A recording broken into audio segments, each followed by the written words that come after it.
यानी कि एकार्थी प्रतीत होने वाले भिन्नार्थक शब्द। अगली बात समझ में, क्योंकि आपको ये पता ही नहीं रहता है, आप उल्टा उल्टा रहते हो। यहाँ से एक या दो प्रश्न आते हैं प्रत्येक कंपटीशन के अंदर, जिनके क्या है कि देखने में वो एक जैसे वो लगते हैं में, मगर उनके अर्थ अलग अलग होते हैं। अगली बात समझ में, टॉपिक डालिए एकार्थी प्रतीत होने वाले भिन्नार्थक शब्द। यानी कि एकार्थी का मतलब ये होता है जिनका एक जैसा अर्थ निकलने वाले अलग अलग शब्द। ठीक है ना, टॉपिक डालिए और इसमें जो इम्पोर्टेंट है वो मैं बोलता जाऊंगा, साथ में लिखते चलना।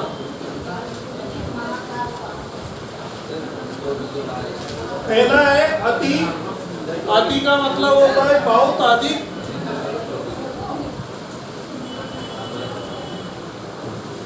एकार्थी प्रतीत होने वाले भिन्नार्थक शब्द।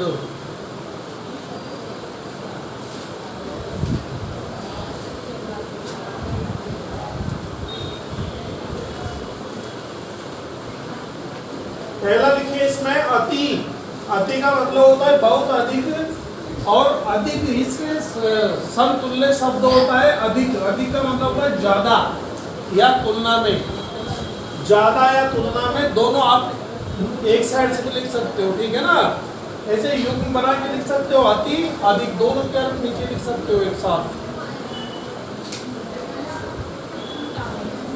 अभिमान। अभिमान का मतलब होता है स्वाभाविक गर्व। अहंकार का मतलब होता है झूठा घमंड। अमूल्य का मतलब होता है जिसका मूल्य न आंका जाए।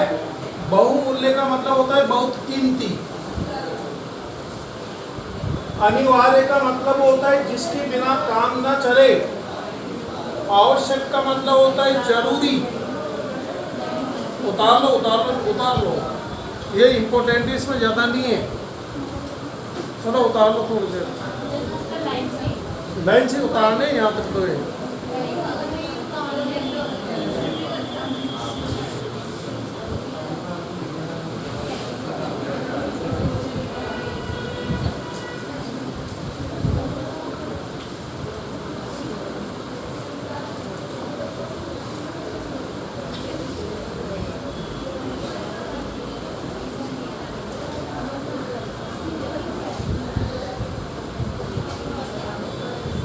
इनको क्या आप लोग ऐसे करके लिख सकते हो, जैसे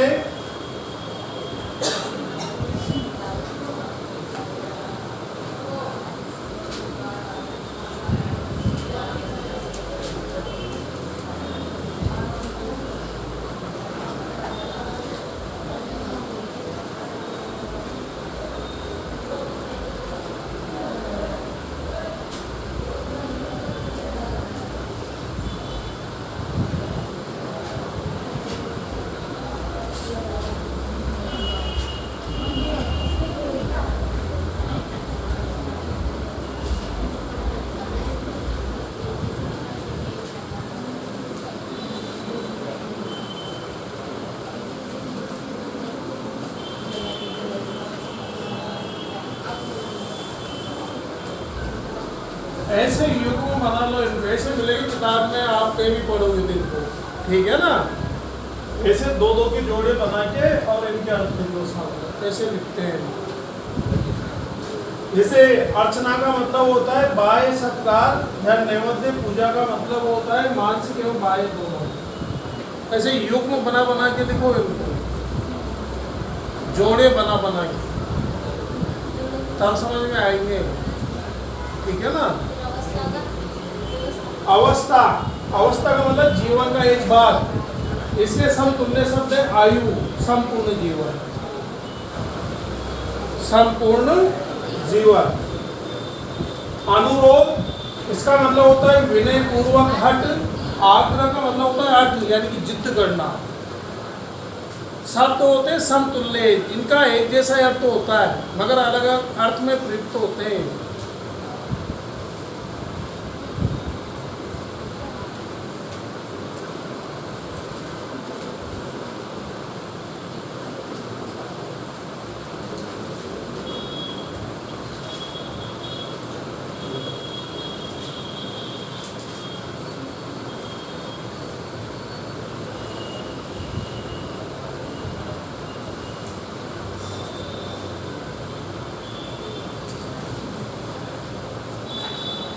ऐसे ज्यादा टाइम लगेगा, मैं बोल देता हूँ, आप लिखना भाई।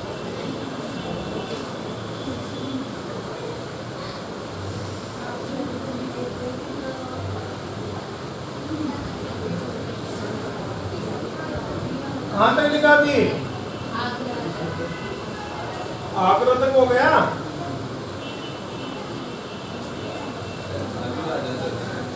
अर्चना का लिखो बाय सत्कार, अर्चना के साथ लिखिए युग्म शब्द में पूजा, मानसिक एवं बाह्य दोनों, मानसिक एवं बाह्य दोनों अवस्था, अवस्था का मतलब होता है जीवन का एक भाग, जीवन का एक भाग, आयु, संपूर्ण जीवन,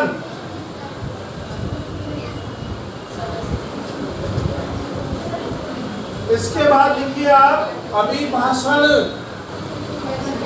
अब इंपोर्टेंट लिखते चलो, अभिभाषण, लिखित भाषण पढ़ना अभिभाषण कहलाता है। लिखित भाषण पढ़ना, व्याख्यान मौखिक भाषण सीधे बोलना, मौखिक भाषण, व्याख्यान का अर्थ होता है मौखिक भाषण। अध्ययन, अध्ययन का अर्थ होता है सामान्य पढ़ना। अनुशीलन, अनुशीलन का अर्थ होता है सूक्ष्म एवं गहन चिंतन, सूक्ष्म एवं गहन चिंतन। अनुरोध, अनुरोध का अर्थ होता है नम्रता पूर्वक याचना करना। आग्रह का अर्थ होता है अधिकार की भावना युक्त मांग करना। आग्रह का मतलब अधिकार की भावना युक्त मांग करना।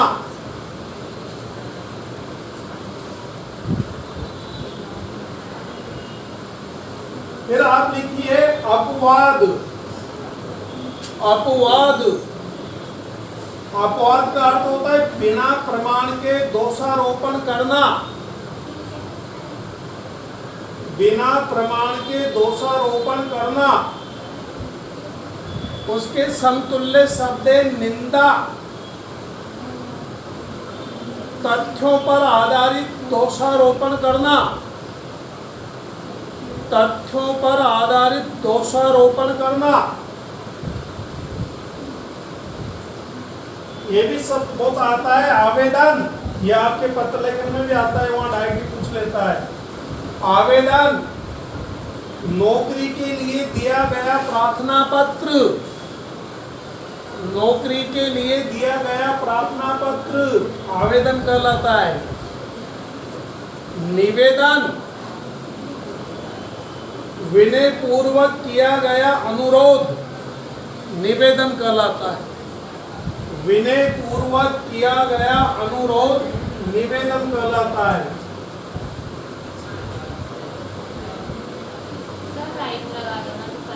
राइट लगाने में क्या है, बार बार इसको हटाने में दिक्कत आती है स्लाइड में।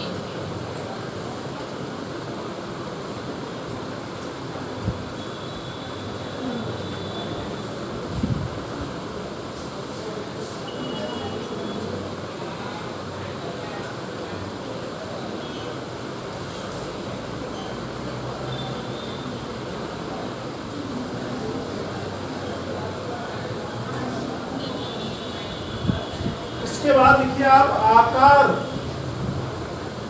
आकार का मतलब होता है बनावट। इसके समतुल्य शब्द है रूप, रूप का अर्थ होता है आकृति या शक्ल।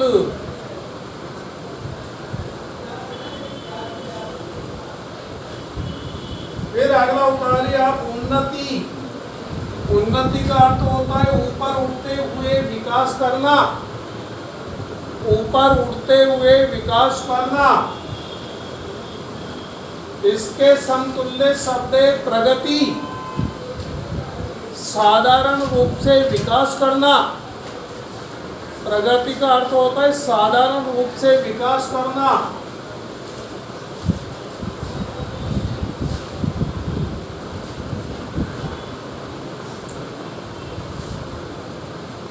कंप्लीट है यहाँ तक?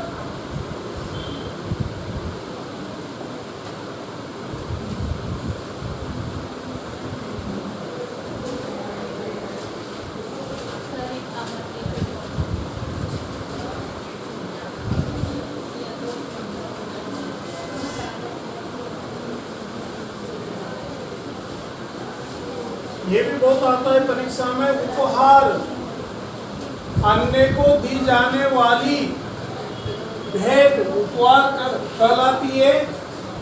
इसके समतुल्य शब्द होता है भेंट, बड़ों को दी जाने वाली वस्तु, वस्तु लिख लो, दोनों सामान्य लिख लो।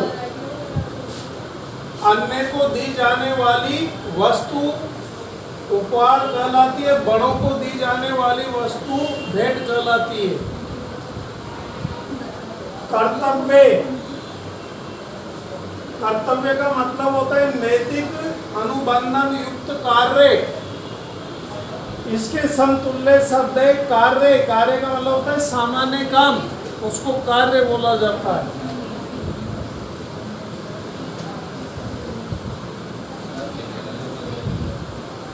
कारण, कारण का अर्थ होता है कार्य संपन्न करने का साधन, कार्य संपन्न करने का साधन। इसके समतुल्य शब्द होता है हेतु, हेतु का अर्थ होता है उद्देश्य, उद्देश्य। जैसे आप प्रार्थना पत्र लिखते हो ना, टीसी प्रदान करने हेतु, तो हेतु का मतलब भी वैसे कारण ही होता है, ठीक है ना। दोनों समतुल्य शब्द होते हैं।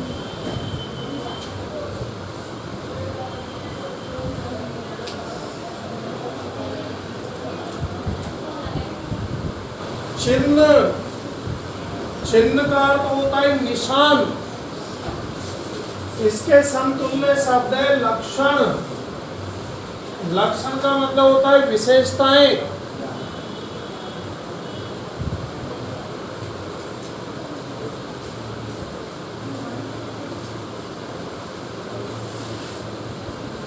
फिर आप लिखिए टीका और भाष्य। टीका का मतलब होता है मूल पुस्तक का सामान्य अर्थ प्रकट करना। टीका, मूल पुस्तक का सामान्य अर्थ प्रकट करना। भाष्य, इसका अर्थ होता है ग्रंथ की विवेचनात्मक व्याख्या, ग्रंथ की विवेचनात्मक व्याख्या। इनको उतार लेना, नहीं तो इनको पढ़ाती भी नहीं, अरे अभी नहीं लगती पेपर में। जब हिंदी का पेपर दे, नहीं पेपर इतना कठिन आया यार, वो ऐसे टॉपिक उठा उठा के डालता है फिर, जो वहाँ आपकी हवा भी नहीं लगती, क्योंकि कभी पढ़ते ही नहीं हो इनको। ये सब विचार के अंदर ये 2-3 टॉपिक जो ना तो आपको पढ़ाते हैं और फिर पेपर वहाँ हार्ड लगता है, क्योंकि इनका अर्थ ही नहीं आता है, आप इनका मतलब क्या होता है, उल्टे सुल्टे फिर जवाब दे देते हो इनका। सभी प्रत्येक में टॉपिक है। और अन्य भी, अन्य के अंदर भी इनका जब आप तो जानोगे तो अन्य लोकोक्ति, मुहावरे, अन्य युग्म शब्द वहाँ भी पहचान पाओगे कि शब्दों का अर्थ तुम्हें याद होगा।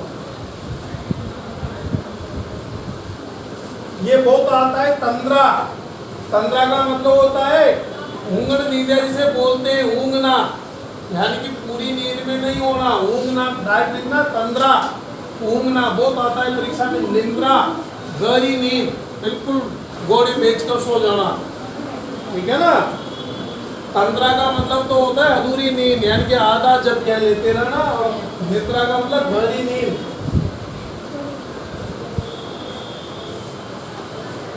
ये शब्द भी बहुत आता है। निरीक्षक, किसी व्यवस्था की देख रेख करने वाला। वन वर्ड में भी ये शब्द आते हैं। ये एक ही टॉपिक 4-5 जगह काम करता है। निरीक्षक किसी व्यवस्था की, वेरी इंपॉर्टेंट है, उदाहरण सैकड़ों बार आया परीक्षा में। निरीक्षक किसी व्यवस्था की देख रेख करने वाला। वाक्यांश के लिए एक शब्द में क्या कहते हैं इसको? निरीक्षक। परीक्षक किसी की योग्यता की जांच करने वाला, किसी की योग्यता की जांच करने वाला परीक्षक कहलाता है। ये दोनों शब्द भी इंपॉर्टेंट है। परामर्श, परामर्श का मतलब होता है सामान्य सलाह। मंत्रणा इसका मतलब होता है गुप्त रूप से विचार विनिमय करना। परामर्श और मंत्रणा, परामर्श और मंत्रणा दोनों इंपॉर्टेंट है। बढ़ा दे आगे।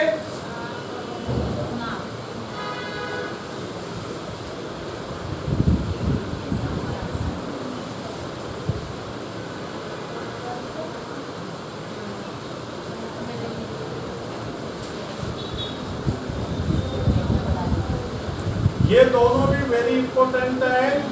पारितोषिक और पुरस्कार दिखने में एक जैसे लगते हैं मगर दोनों के अर्थ अलग अलग है। पारितोषिक का मतलब होता है प्रतियोगिता में विजयी होने पर दिया जाने वाला जो पुरस्कार होता है उसको पारितोषिक बोलते हैं। पुरस्कार का मतलब होता है अच्छे कार्य व सेवा के लिए दी जाने वाली भेंट, उसे बोलते हैं पुरस्कार। पारितोषिक और पुरस्कार सैकड़ों बार कंपटीशन में आया हुआ उदाहरण है।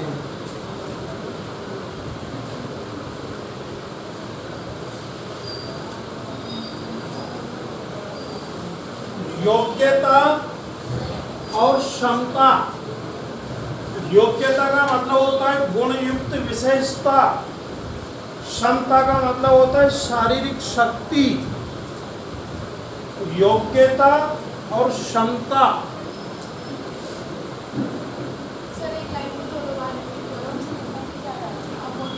दो बार ठीक है, दो बार। योग्यता, चलो अपना माइक लेके आ जाओ। योग्यता गुणयुक्त विशेषता। क्षमता का मतलब होता है शारीरिक शक्ति, ऊर्जा ज्यादा खत्म होती है इसमें। लिखता भी नहीं है, ये बीमारी थोड़ी ना है।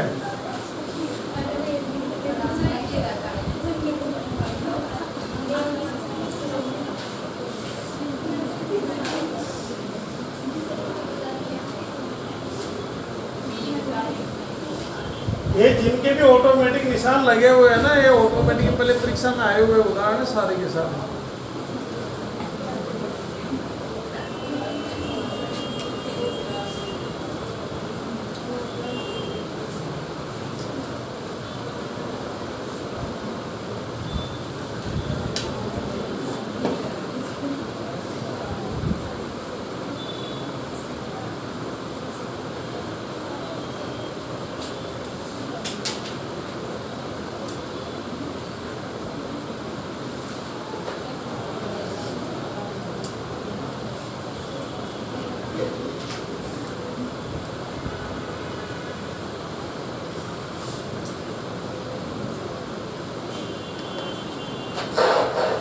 हाँ देखिए, वीरता, प्राकृतिक शक्ति, इसके समतुल्य शब्द है साहस। साहस का मतलब होता है भय रहित शक्ति। भय रहित शक्ति।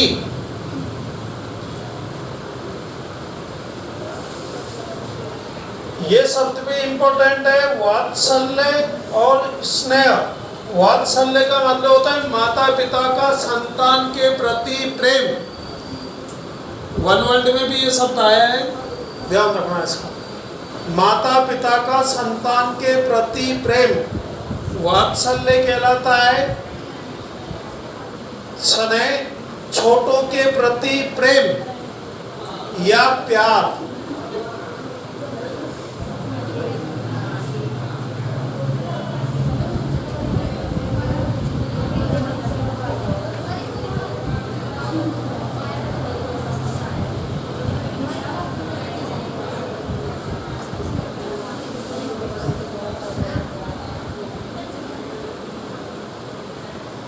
जूम करेंगे थोड़ा, जूम तो है ही वो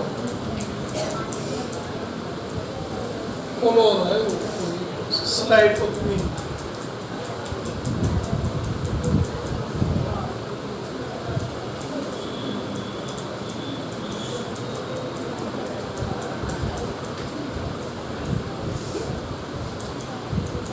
इसके बाद सभ्यता। सभ्यता का मतलब होता है भौतिक उन्नति। इसके समतुल्य शब्द है संस्कृति, आध्यात्मिक उन्नति, कई बार आया कंपटीशन में। सभ्यता और संस्कृति, सभ्यता का अर्थ होता है भौतिक उन्नति, भौतिक उन्नति। संस्कृति का अर्थ होता है आध्यात्मिक उन्नति, आध्यात्मिक उन्नति।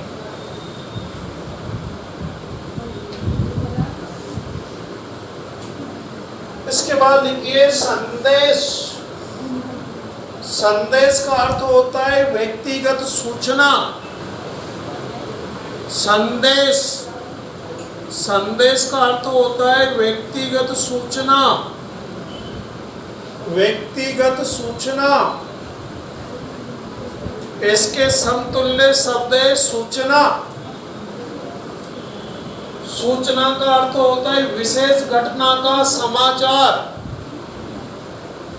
विशेष घटना का समाचार सूचना कहलाता है, विशेष घटना का समाचार।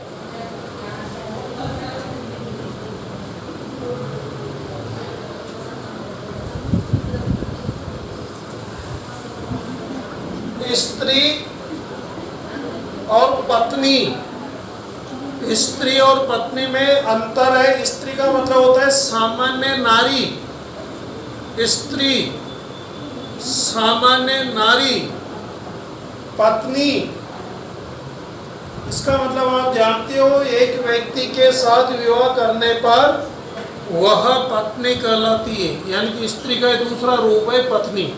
जब वो शादी कर लेती तो पत्नी बन जाती है। एक व्यक्ति के साथ विवाह करने वाली स्त्री, ऐसे लिख लेना डायरेक्ट, एक व्यक्ति के साथ विवाह करने वाली स्त्री। इसके साथ एक शब्द और लिख लेना महिला, स्त्री, पत्नी, महिला, 3 तक लिख लेना, युग्म 3 तक पढ़ा लो इसको। महिला, महिला का अर्थ लिखो कुलीन परिवार की स्त्री, महिला कहलाती है। कुलीन परिवार की स्त्री, कुलीन, कुलीन परिवार की स्त्री, कुलीन परिवार की स्त्री।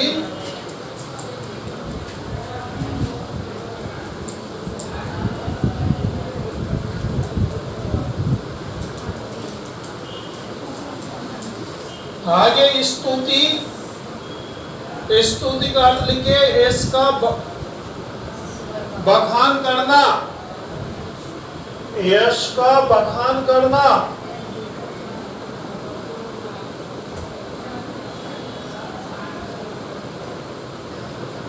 स्तुति और प्रशंसा, बड़ाई करना।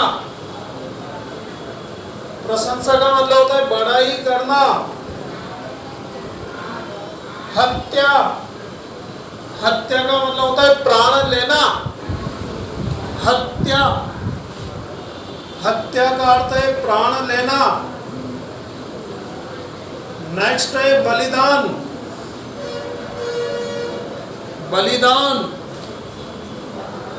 देश व धर्म के लिए प्राण देना,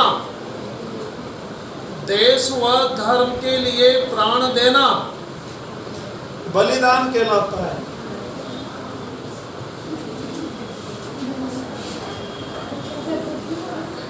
ये आपका एकार्थी का जो टॉपिक है खत्म।